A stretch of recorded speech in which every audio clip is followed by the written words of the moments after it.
All right, let's get started. Let's get started. So hello, everybody. I am Anthony, your internet older brother. I'm Gabby, the silent middle child. And we are here tonight for another live with all of our wonderful subscribers. Thank you again for being here with us tonight and for supporting us in general. As always, our Patreon subscribers are what makes us, gives us the ability to do what we do. That's we couldn't really even put out the shorts on the frequency we've been doing without your help. So big thank you to all of you. Yeah. Good timing as well, because the war happened shortly after you went part-time. Yeah. And you've needed the time to just keep up with what's going on. Absolutely. We have a comment here, hoping for some cats. They may show up. They grace us with their presence and or not. So, at their whim. Yeah, pretty much. Yeah. So we're going to be following a bit more of our normal schedule tonight for those of us who joined us for the first time last week. Last week was a bit of an anomaly since we were focused almost entirely on just info about the Iran war. Yeah, it was a little more Hey Anthony lecture hour. Pretty much, which we are certainly going to talk more about tonight, but we do have lots of questions that we did not get to last week. So per our normal format, we're going to go through the questions that were already asked by our members in our group chat, which is members exclusive for anybody watching this outside of Patreon. And once we get through those, we will be taking questions from chat, although we do, of course, have our normal moderator who's going to keep an eye out for your questions as well.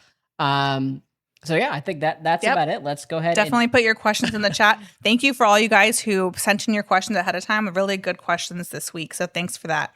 Let's start with one of our super sibs. Samantha asks, Trump just said he will no longer sign any other laws until the SAVE Act is passed.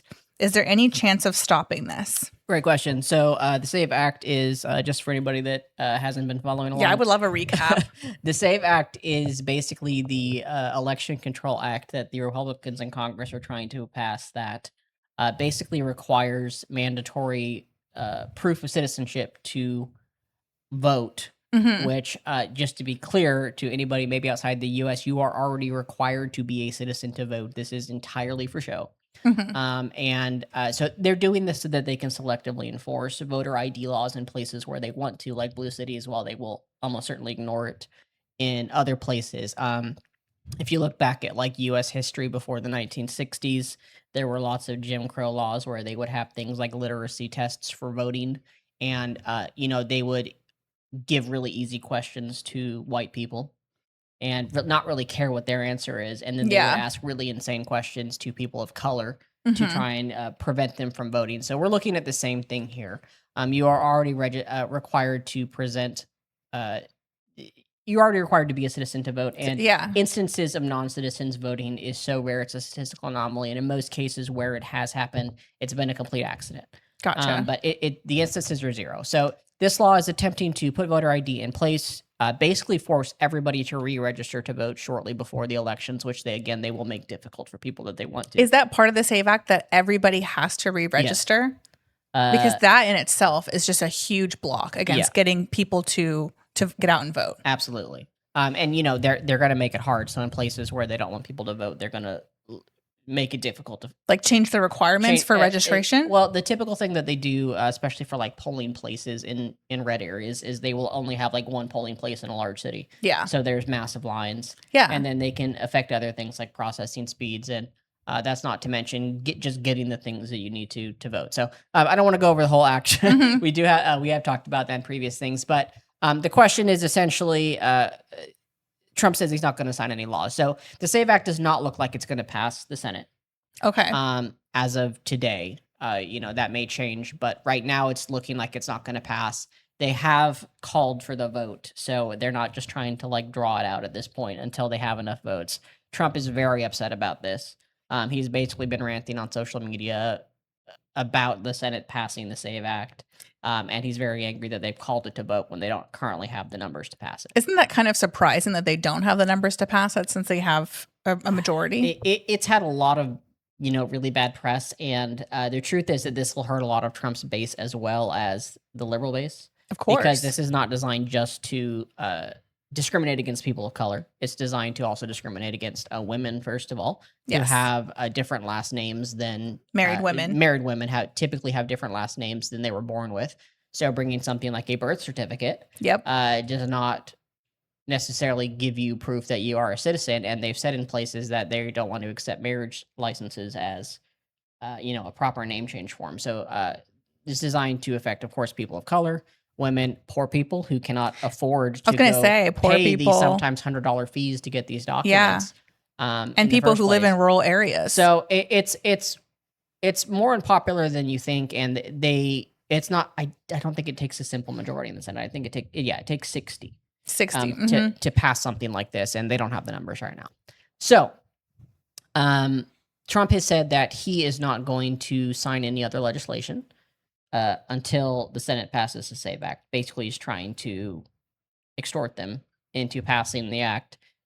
When he doesn't even try to hide it at this point, by saying that he's not going to let anything else happen. So, first of all, typical kind of GOP holding up the government. Right. All they do is obstruct. They even when they have control, all they do is obstruct. They don't have any actual legislative purpose besides to undo what the Democrats have done. Yeah, send us backwards. So the question then is there any chance of stopping this? Yeah, I mean, it's going to go to vote, I think, this week. Don't quote me on that. It's going to go to vote soon, and it either passes or it doesn't. Trump is not going to be able to blackmail his way into this. If it doesn't pass, it doesn't and quite pass. frankly, MAGA is not happy with this response either. Why is that? When you go... MAGA is very disgruntled with the current administration. Not necessarily in a way that they're going to do something, and don't get your hopes up.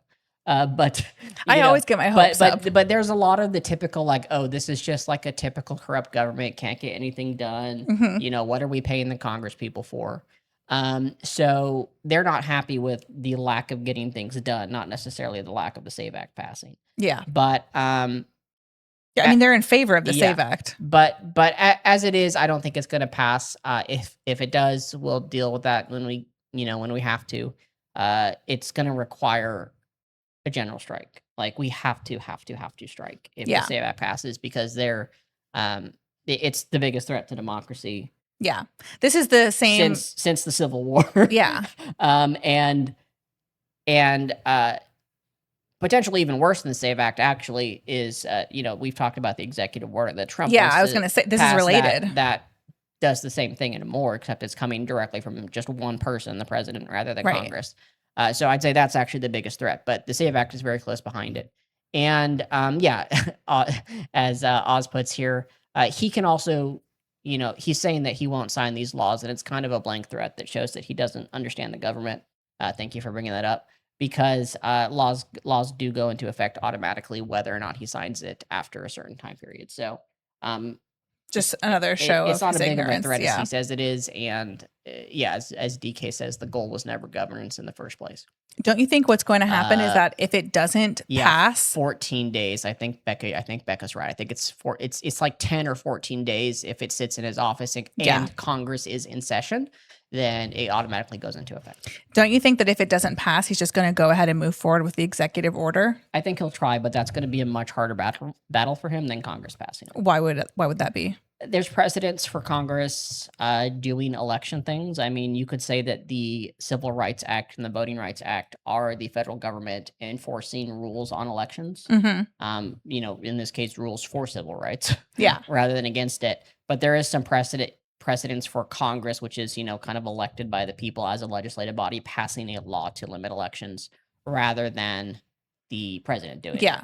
And when you get down to it, like, the idea of basically requiring ID when voting is kind of a contentious topic in the first place. Like, I think a lot of people would be okay with requiring voter ID if there were actually legitimate steps taken in the government to make that feasible, right? In a way that was not meant to clearly be discriminatory, right? If we had, like, this gets into a whole nother argument about, like, federal ID and whether we should have, like, a federal ID rather than state IDs. Because you would need something like a federal ID that is free to get. Yeah. Right. It has to be free. Otherwise requiring a voter ID is just a poll tax.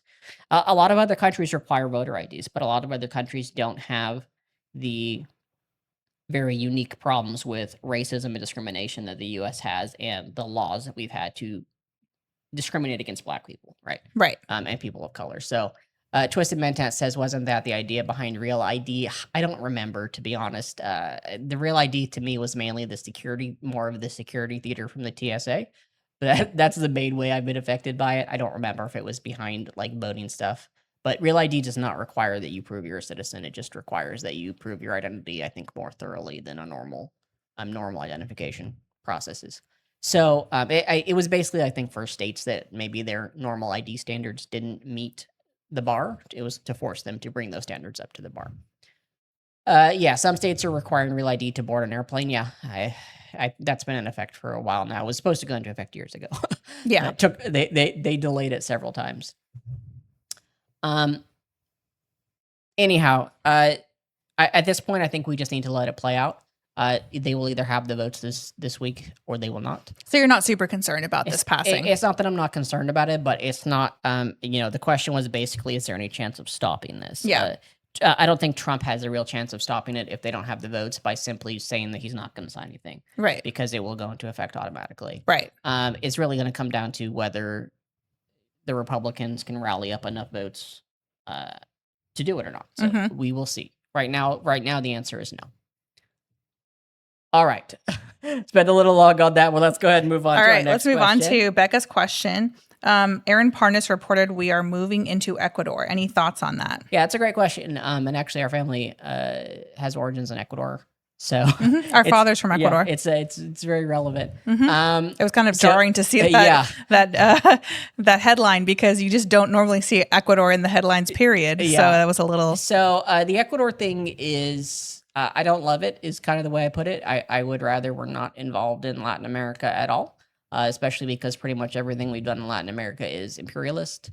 But the Ecuador thing is a bit different than we've seen in Venezuela or Iran because the Ecuadorian government invited us in and has been asking us for some time, at least to my knowledge. I'm not an expert in Ecuador, despite our father coming from there. The Ecuadorian government has asked us previously to basically send in military troops to help combat the cartels.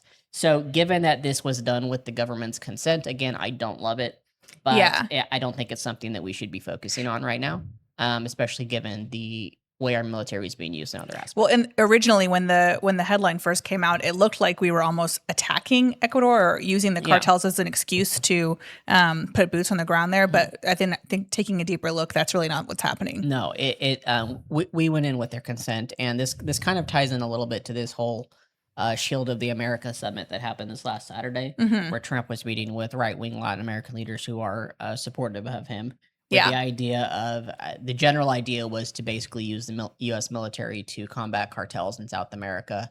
It's much deeper than that because it's mainly if you're looking at like real reasons for the U.S. to do that, and again, these are just reasons that are separated from moral or ethical standards. Yeah, it's really more about removing the influence of China from South America, which is prevalent in some countries, especially Venezuela, which we all know what happened there. And just having general U.S. imperialist control of South America. The idea of using the military to combat drug cartels goes back to the war on drugs, which we've already seen that play out over the last 20 years.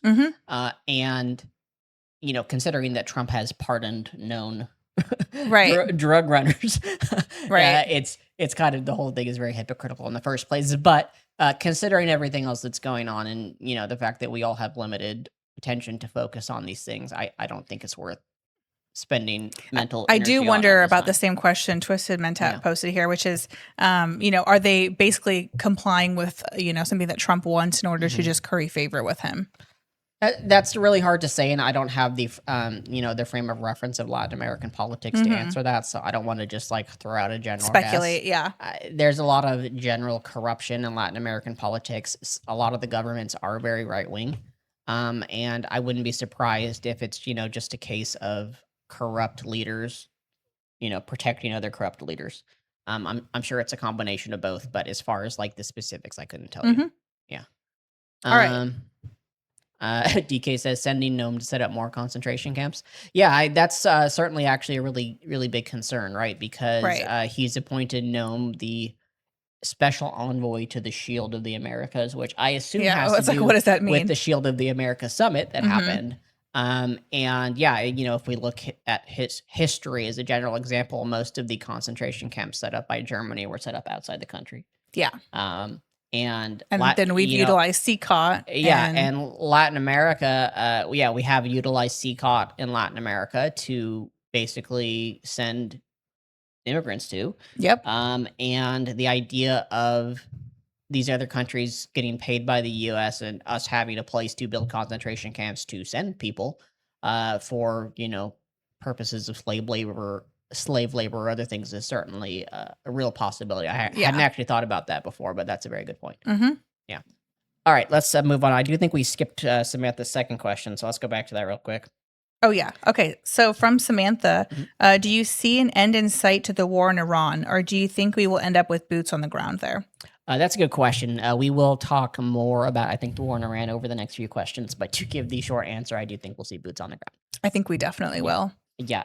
Barring intervention by Congress or by the American people through something like a general strike, I think we will see boots on the ground. It's very early to say more than that. If you pressed, I would say not necessarily on the scale of like Iraq, but Trump's already talked about trying to put boots on the ground. Excuse me. Trump's already talked about trying to put boots on the ground for the purposes of capturing the enriched uranium that Iran has, which you talked about how unreasonable that would be. Yeah, in our recent short, which is underground in military bunkers that would certainly be collapsed upon our approach. Yeah. So that would involve putting boots on the ground under siege in heavily populated areas with heavy equipment. Yeah. To literally dig into secured military bunkers to try and get the uranium. Wouldn't it be pretty difficult to even get to the area in the first place, because aren't they like surrounded by mountains? Yeah, I mean the terrain of Iran is not conducive to the style of warfare that the U.S. likes to engage in. It's highly mountainous terrain. It's the perfect type of terrain for guerrilla warfare, which Iran is basically built their whole. So we'd have to get through the terrain where they're familiar with. They've been waiting for us, and then we'd have to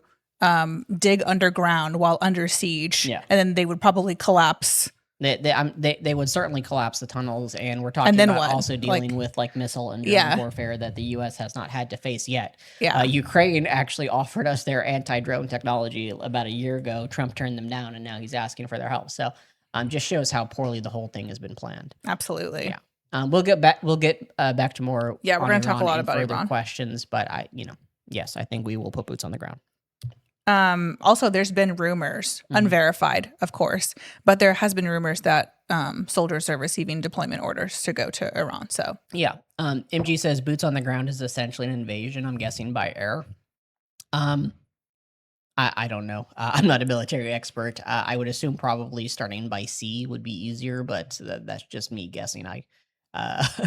Air and sea is generally how the U.S. does things. I don't know the path they would take.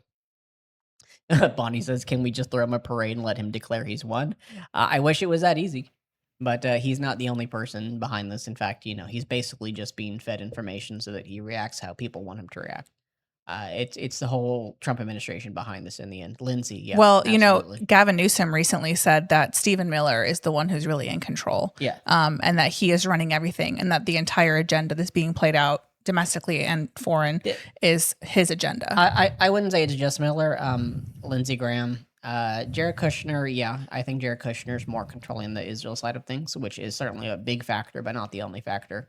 Then you have just like the general U.S. military industrial complex, like Boeing just got some new weapons contracts and other stuff as well. So, Trump is the figurehead, and he's being manipulated to do a lot of things. But I wish it was as easy as throwing him a parade. Yeah, absolutely. I wish that innocent people didn't have to die. But unfortunately, there's going to be a lot more of that. Sierra says, "Do I think there will be a draft? Not in the timeframes that we need to be concerned about." That's one of the most common questions. And up until recently, I have found that question to be, kind of silly, because just from talking to you in the past, like I had that question when we first bombed Iran like a year ago. Yeah. And you were like, no way, that's not going to happen. But, someone asked Caroline Levitt that recently. Yeah. And she said Trump wouldn't rule it out. Yeah. and I don't know if she says certain things to keep her options open because she never knows what Trump is going to say after she's done her press conference. But, it's pretty alarming to hear that. Yeah. I wouldn't worry about a draft in the next few years, which is where we need to have our focus. If Trump is able to, if Trump or, the Trump administration, if he's dead, is able to maintain control over a third election cycle or just kind of make elections irrelevant, then at that point, once they have finished accumulating power, then you might need to worry about a draft, and that's when we're getting into World War territory. Yeah. But so not a problem for now. But that's not a problem for the next year or two, in my opinion, and we shouldn't waste energy focusing on it. Christine says it would be a good way to get rid of protesters, as Russia has done. Absolutely, yeah. But it's also not something they can get away with the current power they have, in my opinion. Russia has drafted their protesters?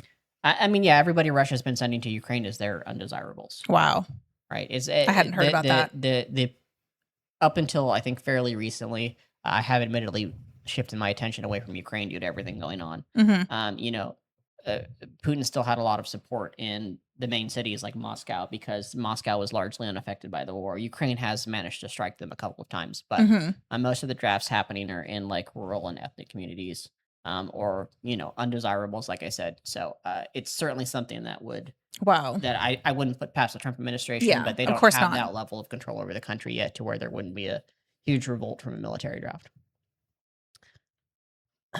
Okay, moving on to next question from Becca. Stryker was hacked by Hondala today. Should we expect more of these cyber threats? Yeah, great question. So this is Stryker is a medical equipment company, I believe. I saw this news too. I'm just trying to remember. It's a medical equipment company, and they recently were hacked, and supposedly the equipment that was affected by the hacking was like showing the Iranian flag or something like that. I don't remember if the attack was considered to be directly from Iran or just from like pro-Iran groups. Yeah. Sierra says they make laparoscopic cameras. Bonnie says they make hips. So yeah, medical equipment company. And what do you mean the Iran flag was? What does that mean?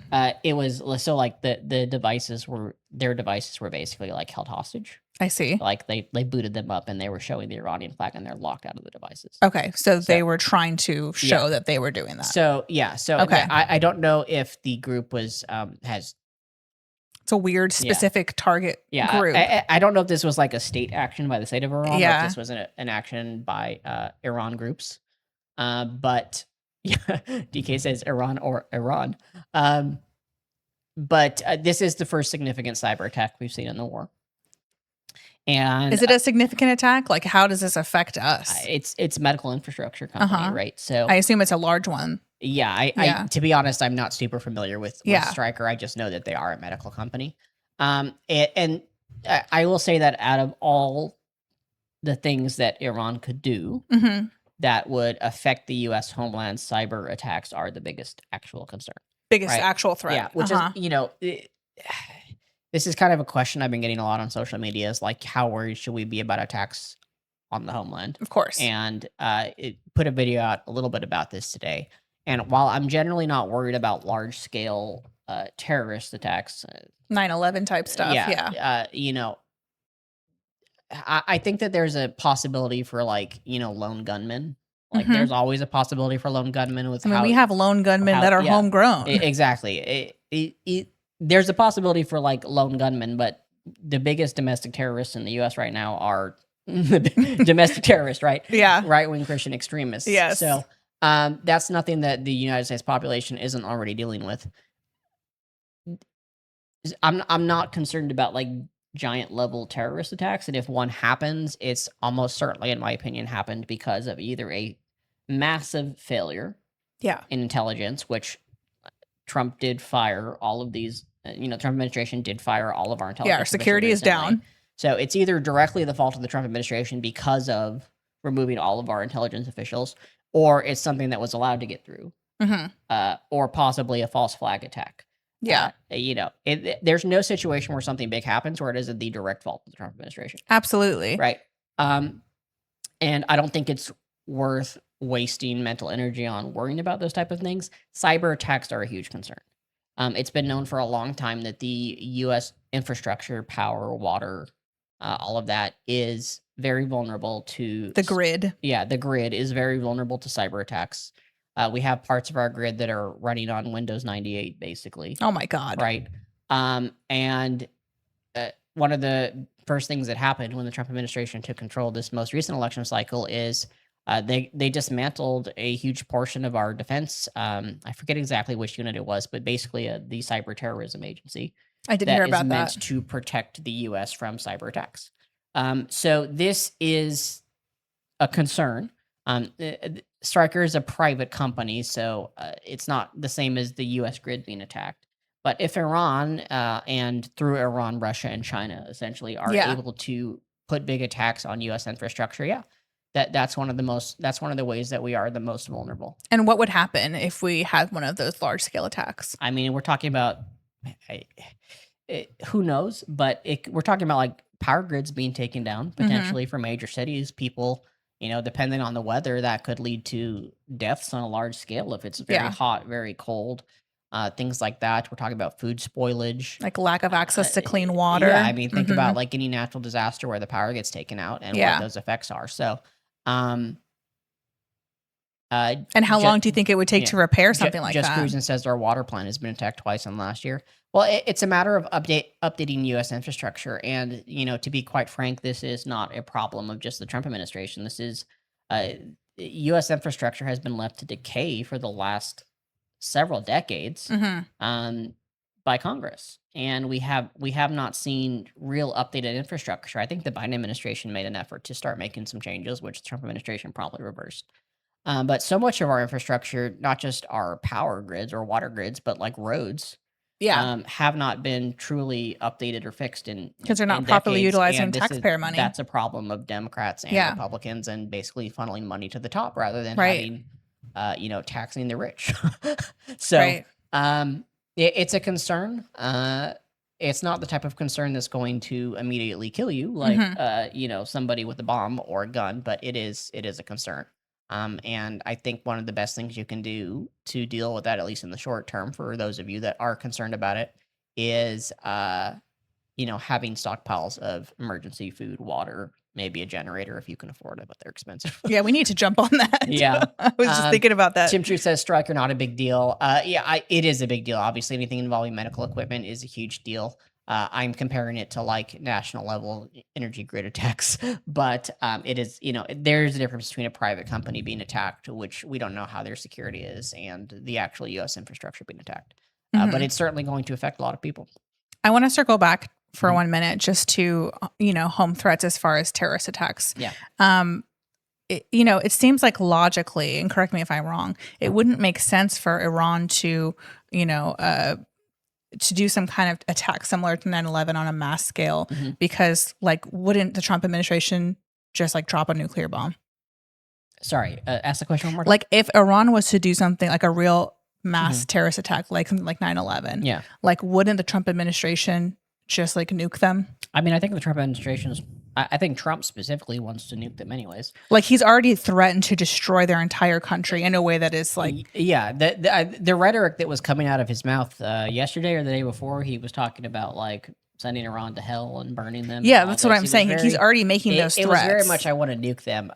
Trump dropping a nuke would start World War III. Let's just be clear there. And I don't think that it's, I think that it's something that we need to be concerned about, but not overly concerned about, if that makes sense. I'm not going to put it past Trump trying.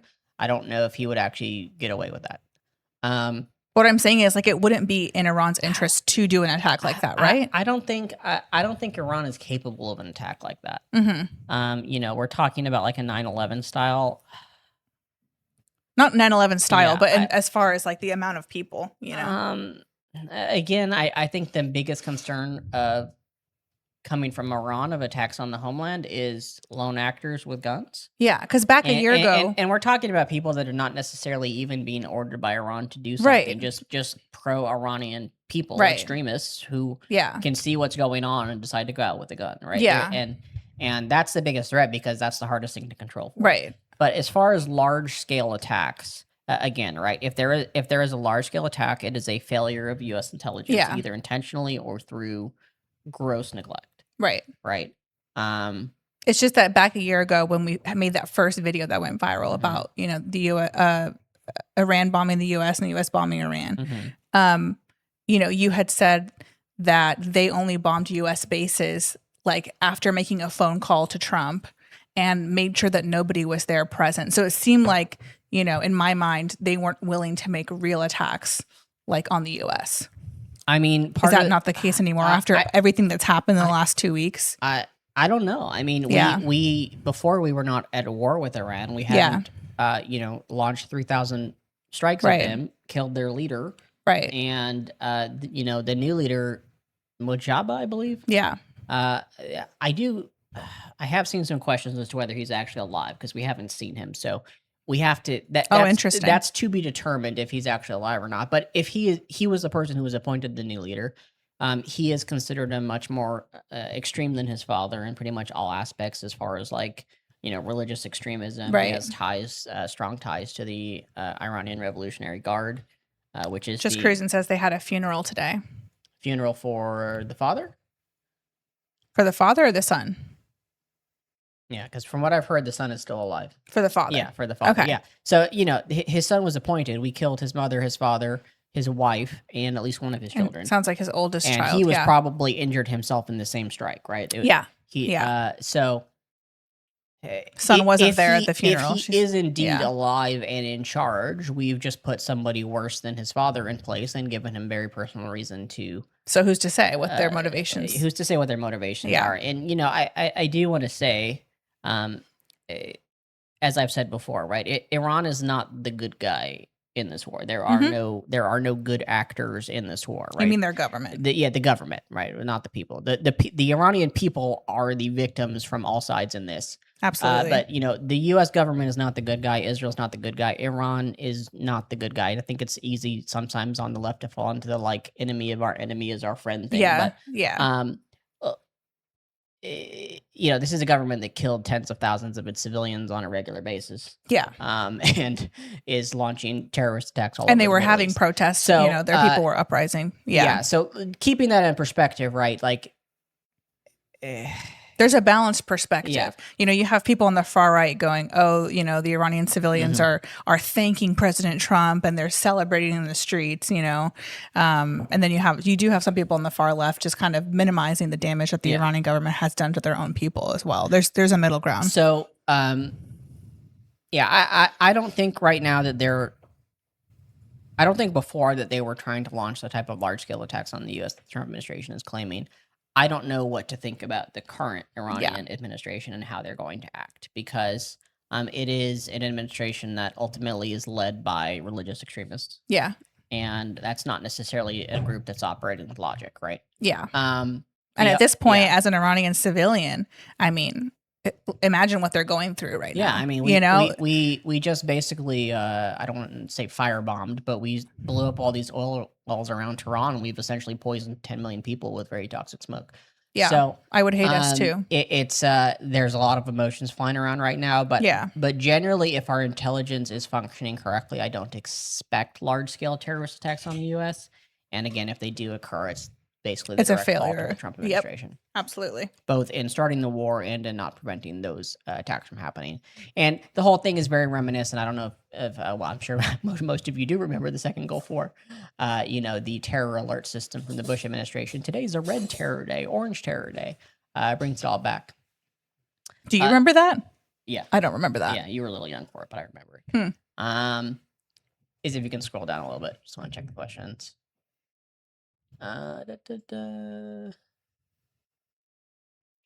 Just Kristen says I had friends from Iran years ago. They hated their leadership. Yeah, I've got some friends, not from Iran, but that has family in Iran. So I have a little bit of connection there. I don't want to assume too much of what the Iranian people are going through. Yeah, I don't want to ever speak for the people. I just simply don't have even anything close to the frame of reference to put myself in their shoes. Yeah. But the Iranian government is not the good guy in this war either. Yeah. All right, let's move on to a question from Vanessa. Yeah. What do you think of the perspective that Israel owns the U.S.? I find it frustrating. Even if Netanyahu has leverage over Trump, he still acts freely. So the argument feels like a cop-out to me. I think it's a little bit of both, right? There's certainly a lot of influence that Israel and AIPAC has over U.S. politicians, especially Absolutely. U.S. politicians that are in control right now. But I think it is a bit of a cop out to try and blame everything on Israel, Hmm. which is something that I see in my comment section a lot, especially on social media. It's basically acting like we have no agency, and it kind of gets into these like very anti-Semitic conspiracy theories of like, oh, the Jews are in charge of everything, right? Yeah. Um, the U.S. is ultimately the more powerful country in the U.S. Israel relationship, and while there is certainly corruption going on from Israel and from other countries, to say that everything is a result of Israel is wrong, Yeah. right? And the U.S. has its own interests in the Middle East that are completely separate from Israel, Yeah. which is oil. There's geopolitical power control between Russia and China and who controls the region. There's the military-industrial complex. There's power play. Well, basically same thing as geopolitical power. Power plays with China. And none of those things have anything directly to do with Israel. Are we also doing this partially because of Israel and these, Christian Zionist reasons we've talked about before? Absolutely. But it's not 100%. Well, I think it's also become very DK convoluted with says the Cocaine Epstein Illustrious. files. Yeah, it is both, right? I don't want to. I'm not trying to say that Israel has no influence. They do have very large influence in the U.S., but to say that everything happens because of them is, in my opinion, more on the anti-Semitism side than anti-Zionism side. Yeah, I was having a conversation Yeah. with an unnamed acquaintance recently, and she was saying that, she has a controversial opinion. Yeah. And I was like, what is it? Yeah. And she was like, well, I just think that Israel is controlling Trump and controlling the US. And I said, I don't think that's a very uncommon opinion. A lot of people think that Yeah. right now, especially after the Epstein files. But then it led into a very uncomfortable moment where it seemed like she was implying, Israel as a whole, including the people, are responsible for what's going on. Yeah. And it felt very anti-Semitic and made me extremely uncomfortable. So that's definitely happening. Yeah. It's I think it's important to like focus blame where it's due, because otherwise your whole argument becomes incredible, right? Yeah. Is Israel responsible for a genocide in Palestine? Absolutely. Right? Does Israel and AIPAC have undue influence over some very powerful people in the Of US, course. including Pete Hegseth and what's the guy from Mike Huckabee? Yeah, Mike Huckabee. Hmm. Absolutely, yeah. But are they responsible for every evil happening? No. Um, but Israel is a major player in the U.S., and we are sending billions of dollars to Israel for defense. Yeah. For a war that Israel actually kind of started. Right, they were the ones to launch the first strikes, and for whatever reason, our government decided that that was a good reason to launch strikes ourselves. So yeah, it's both. Do you think it's there's both. a tie-in with the Epstein files and because there is evidence people, are looking at that, Jeffrey Epstein was an Israeli spy. That's like a theory that's going around. I find it very plausible, but I think also that any semi-functional intelligence agency in the world who was aware of Epstein would have been trying to use him for their own purposes. I agree. Right? That's why you see the CIA and FBI clearly were protecting Epstein. Yeah. Right? The Kremlin still are. had ties with Epstein.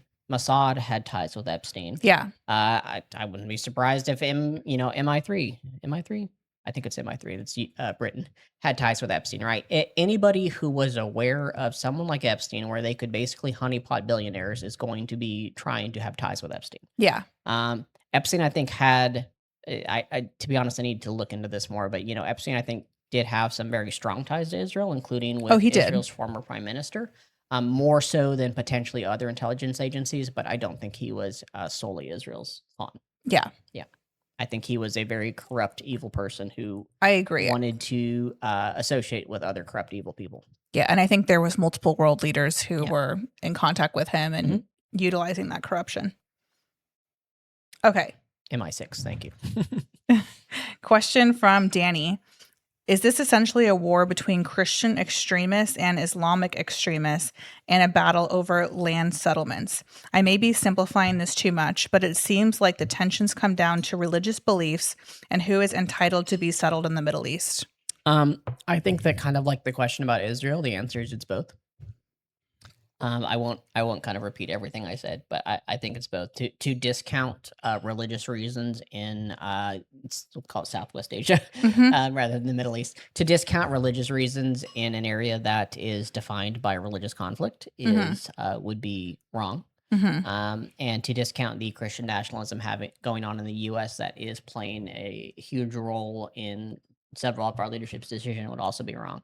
Yeah. But like Israel's influence, you have to also put that alongside the uh, geopolitical concerns of the United States as a Mhm. nation, divorced from ethic or moral concerns. Mhm. Just basically power play on the world stage and oil and things like that.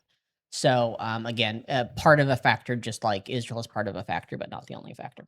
Do you think that the governments are using religion as a tool to play out their agendas via Ye- these wars Yes. and allowing the people to support them because of religious reasons? Yes, absolutely. I think that when you get especially when you get away from like personal interest and personal belief, religion is mainly used as a tool to control the masses. Yeah.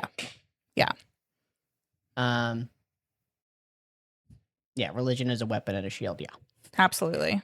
yeah. Not to get on Yeah. people's And personal religious yeah. beliefs because I absolutely believe everybody has the freedom to their own religion. Absolutely. But when we're talking on large people scale, religion is mainly a tool to control the poor. I think so many, especially millennials, people of our generation, Yeah. have really gotten away from organized religion. You hear a lot of people say, I'm not a part of organized religion, but I have my own spiritual beliefs. And it's because of things like this. We see time and time again, hundreds and hundreds and hundreds of years, this happen over and over again. Okay. All right. Let's see. Okay, let's go ahead and move on. So, question from Bonnie. Since Pete Hegseth gave the Armageddon speech, could the ACLU or some other entity stop troops from being deployed because of separation of church establishment clause of the First Amendment? Yeah. So this was a speech Hegseth gave. I forget the exact time frame. I don't think this was super recent, but it has been circulating in the news recently. Hegseth basically gave a speech about Christian nationalism and Armageddon and Wait, so Pete Hegseth actually talked about Armageddon? I Yeah. didn't know that. Yeah. I thought it was just the commanders that we had heard about. Excuse me. That's shocking. Yeah, Hegseth gave was it in Israel? Hegseth gave a speech Yeah. fairly recently where he was talking about basically the Christian nationalism viewpoint that the Jewish people need to return to Jerusalem and rebuild Solomon's temple, which is part of it's a twisted version of a biblical prophecy. Wow. I don't know why I'm surprised, but that and he was that's just so far he out was of basically line. dropping keywords and dog whistles about it. So he is fully on board this. Whether I don't know if it's because he believes it personally or again he's just It doesn't using it to matter. manipulate, but Yeah. the question is whether like the ACLU or another organization could sue to stop it. And the answer is I don't think so. I mean, any question at this point that ends in can they sue to stop it? Yeah. It really depends on if you think the Supreme Court is going to interfere because anything at that level is going to go to the Supreme Court. Do you think the Supreme Court would interfere? No. You don't? No, I don't think so. So is it a concern? Yes. Do I expect lawsuits as a result of what's coming out? Yes. But I don't think they're going to have any effect in a short time frame. Yeah. Wow, that's really shocking. Jasmine said, didn't he pray or something too? He might have, but prayer amongst senior U.S. government officials and even in the military is very common. So that's not something that's going to cause some type of civil rights crisis. Jasmine says, she also says, can we sue for emotional distress? I wish. Neptune says objectives in the current Iran war conflict remain ambiguous. If the U.S. fails to meet these undefined goals, or if the war results in a regional stalemate, what are the long-term consequences for America's ability to project power globally? Yeah. Does an inclusive result in Iran permanently weaken the peace through strength doctrine? Yeah. So basically, like, how does the end effects of however the war in Iran end affect our Us on the world power on a stage. political stage? And Yeah. I think poorly, right? I don't think there's really any good endings for this war. Yeah, there's no winning. Right. At least not for objectives that would be considered good for the American public. Right. And we only have to look at the war in Ukraine with Russia to see how losing a war, or Mhm. Russia hasn't technically lost, but how performing poorly in a war uh, has affected them on the world stage, Yeah. right? Like before 2002, I think it was when Russia attacked. Uh, Russia was still considered a pretty huge military power and very feared, and everybody thought Ukraine was going to lose in the first day of the conflict. And we're here 4 years later. Ukraine That's is right. still fighting, and at least holding their ground. It's kind of at a stalemate right now, and Mhm. Russia is widely considered at this point as a direct result of just being at a stalemate in the war. They're widely considered a joke on the world stage now. Their military power has been destroyed, and they're considered to be a Chinese pawn. Yeah. So we don't have to not win we don't even have to lose the war technically to have our image reduced on the world stage. If anything aside from a complete victory would result in that, especially considering we have the most powerful military in the world.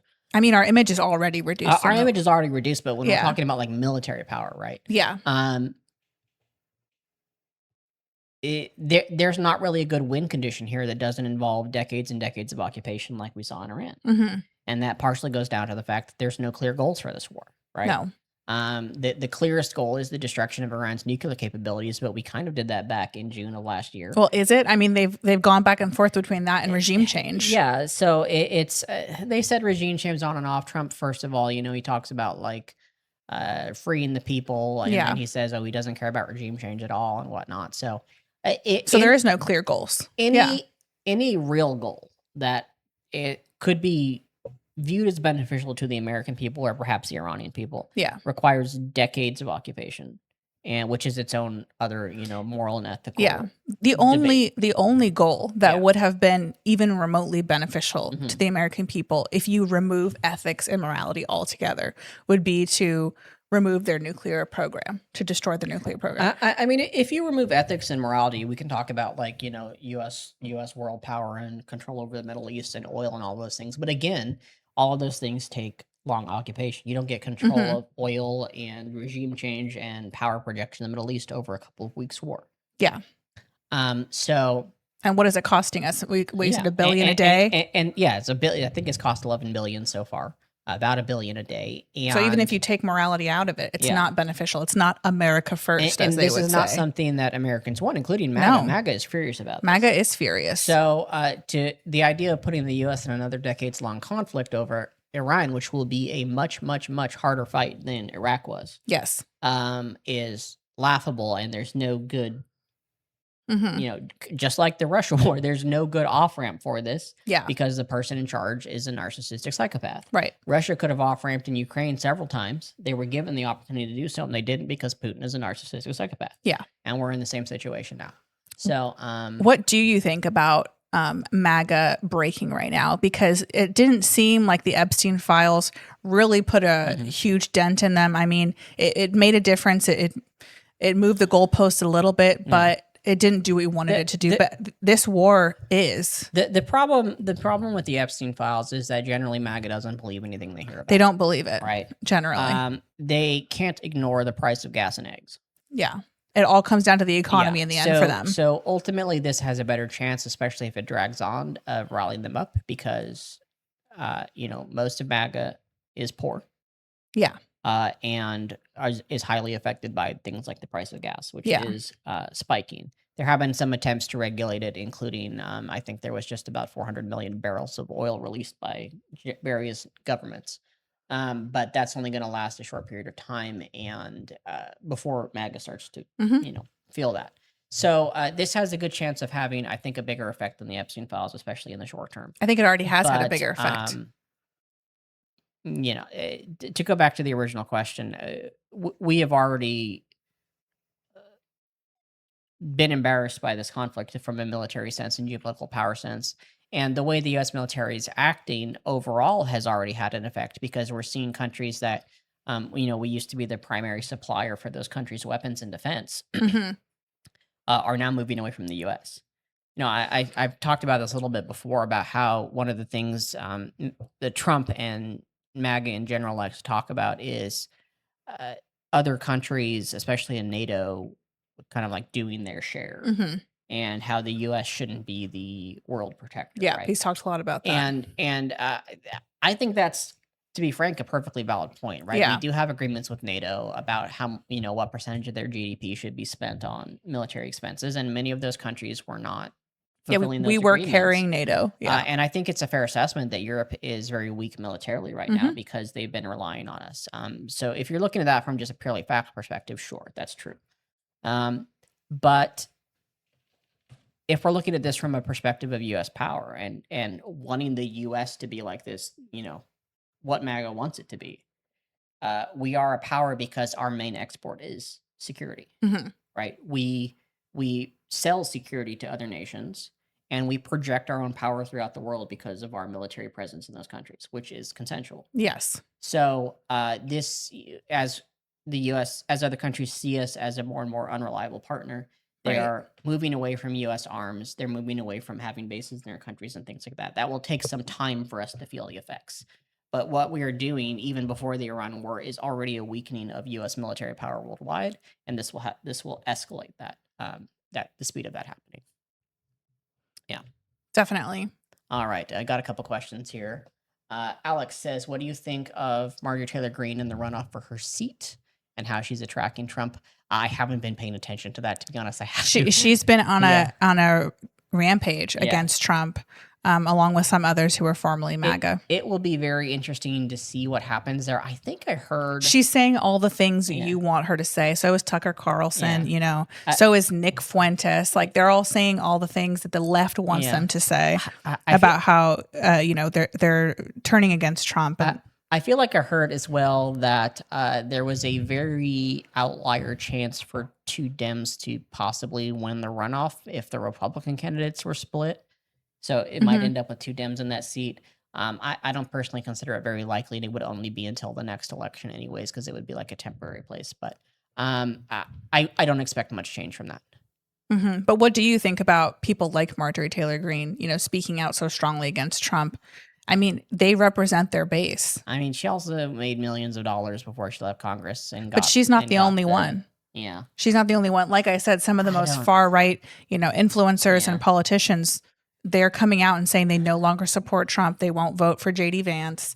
I mean, she says that, but she also left the seat when she could have stayed in position and actually done something against it. No, I understand that, and Marjorie Taylor Greene is a grifter. Point is, I don't think she's taken action. I think she's just talking for the purpose of like putting a talk show on. Of course she is. But my question is this war going to be enough for MAGA and Republicans to actually stand up against Trump? I don't know. Yeah. The base is certainly unhappy about it, so it depends on how the Republicans are going to, senators and congressmen are going to. Or are they just going to complain and then move on? I think the second is more likely. We've had a lot of examples of like, oh, this is going to be the big thing. I think this has the biggest chance, but I don't want to say that it's going to be enough or not. Were you surprised that there wasn't protests after the war started? I don't think there's been enough time. Really? Yeah. I mean, the American people are I was surprised by that. Very slow to get out and protest, and 1 week is not enough. Maybe we'll see some this week or next week. I hope so. Yeah. All right, other questions? Was there any more questions? We've got some more. We have more here, yeah. Okay. Okay.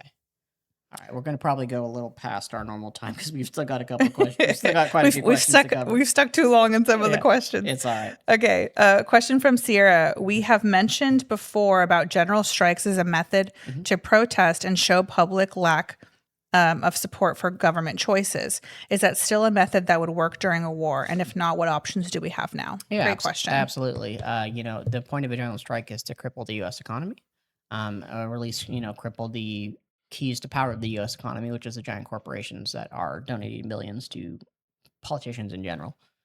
A wartime more than ever is a time when the economy is going to have a big effect. So yes, it would still be very effective and potentially even more effective during a war. You are also more likely to get labeled a domestic terrorist because, you're against the war, therefore you must be supporting the enemy type thing. But yeah, I think that's something the Trump administration is going to try and do at some point, anyways. Oh, they're absolutely going to do that. And they're going to use the war to call people domestic terrorists and say that they support Iran. All sorts of things. Yeah. Okay. Question from Colleen: Was with my evangelical MAGA family on short last weekend, and when I heard about Iran, I muttered, I don't want us to be at war in the Middle East again, which my brother heard and responded, I know, right? Which was an interesting moment. What are you hearing online from MAGA folk? We just kind of covered that question. I think I copied that question wrong. Colleen's question was properly grammatically formatted when I Sorry. read it. No, that was on me. But yeah, basically, she went on vacation and her family was agreeing with her. Yeah. And yeah, as I was saying, MAGA is generally very unhappy with this war. For different reasons than the left, but nonetheless, one of the key points of MAGA is spending U.S. money at home rather than internationally. It's very isolationist for again different reasons. Yeah. But going back to what I said, right? If anything has a chance of breaking MAGA, they can't ignore the cost of gas and other things. So if the war drags on, it's going to have a bigger and bigger effect on them. Yeah. Yeah.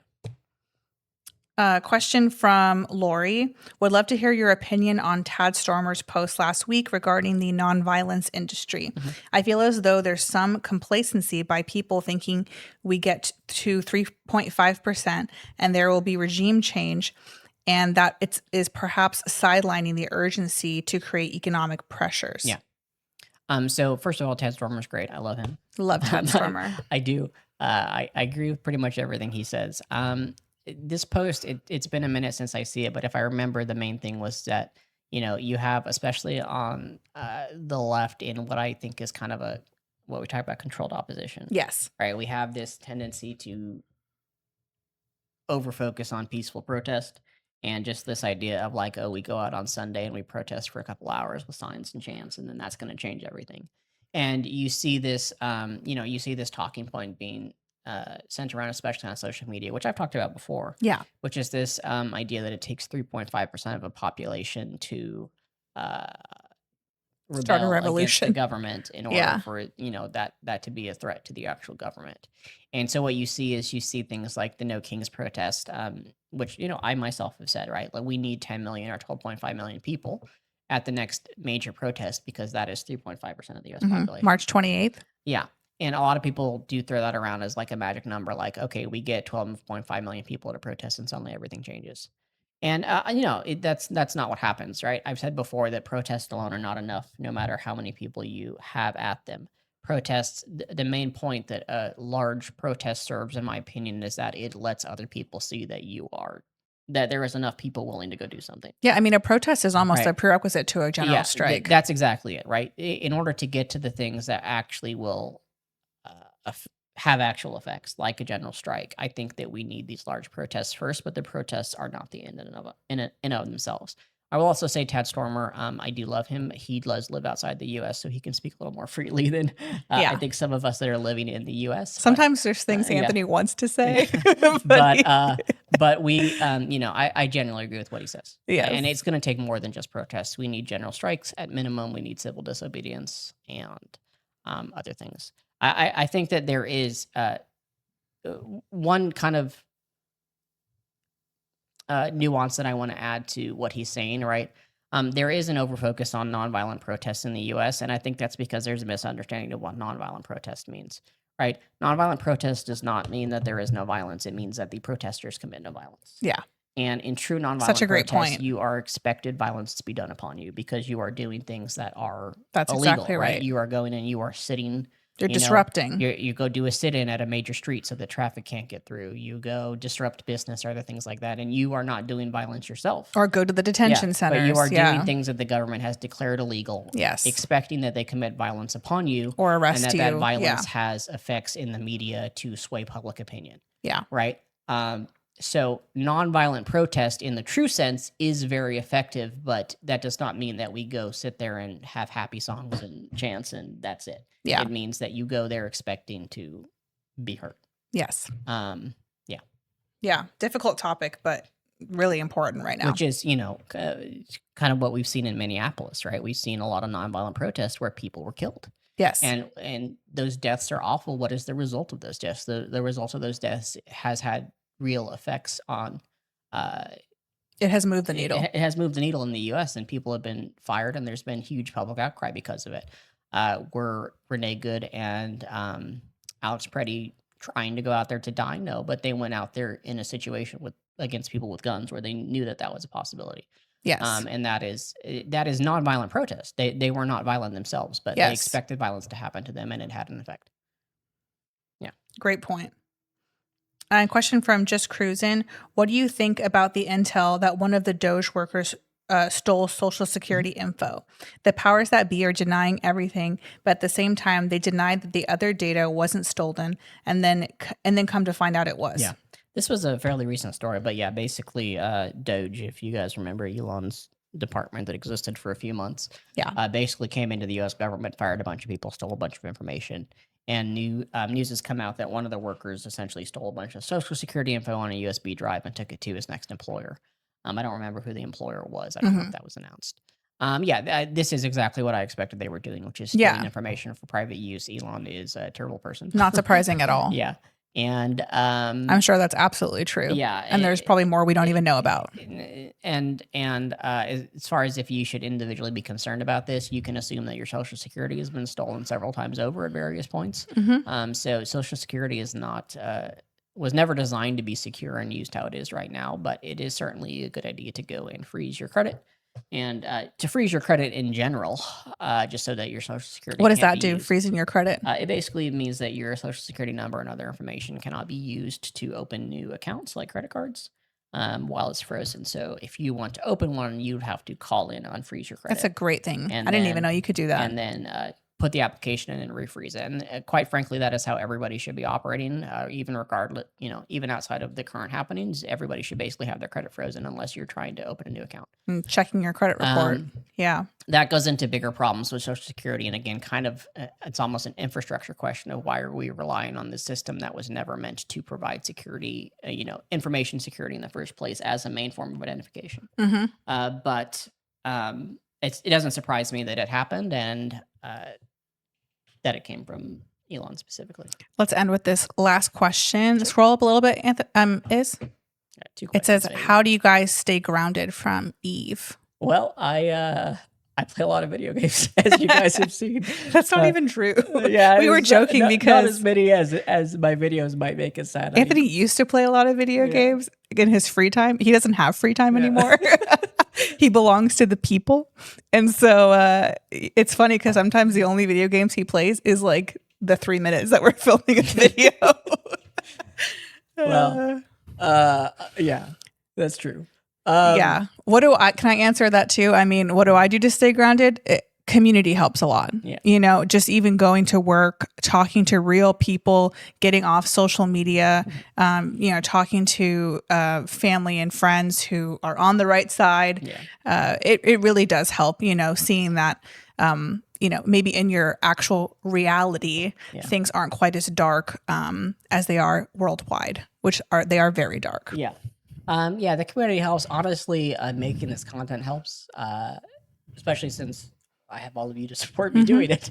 It takes off some of the financial pressure. But yeah, talking about it helps, community helps, and I've always been, for perhaps childhood trauma reasons, lots of childhood medical trauma. Medical trauma, been good at compartmentalizing trauma and separating it from day to day stuff to at least to a minimum amount. So all of that. And that's true. You are really good at compartmentalizing stress. But it's rough. I mean, even with all of that, it's very rough. And all we can do is take it a day at a time right now. Got a couple of just fun questions here, and then we'll close it out. I see Twisted Mentat says, do I play No Rest for the Wicked? No, I have it on my Steam library. I played it in early access. I haven't gotten around to it. I'm waiting for them to maybe polish it up a little bit more. I played it for a little bit, but I don't mainly. And then somebody else asked, what am I playing right now? And it's Path of Exile 1, which is the game you've probably seen me playing the most on my vids. Anyhow, that'll be it for now, guys. We went a little over, but we wanted to make sure we got all those questions answered after last week. Thank you, everybody who joined today. Thank you guys so much. Spending time with us in chat. Once again, you are the main people that allow us to do what we do. Yep. Not just these lives, which we love, but also all of our normal content we make. Thank you for supporting us. And if you are watching this video on YouTube or even on our Patreon a little bit later, these lives are members only. We do put them out for free after a day, just so the content can be relevant to the time it's happening. Everything's That's moving so right. quickly, but But if you want to be wanna join us here, and answer and ask questions, participate. Yep. participate, you can join our Patreon. It is $5 a month, less than a cup of coffee, at most places, unless you make it yourself, which maybe we all should be making coffee ourselves. But if you can spare $5 in a month to support us, it does help us make this content, including our free content. And thank you for being here with us. Thanks, guys.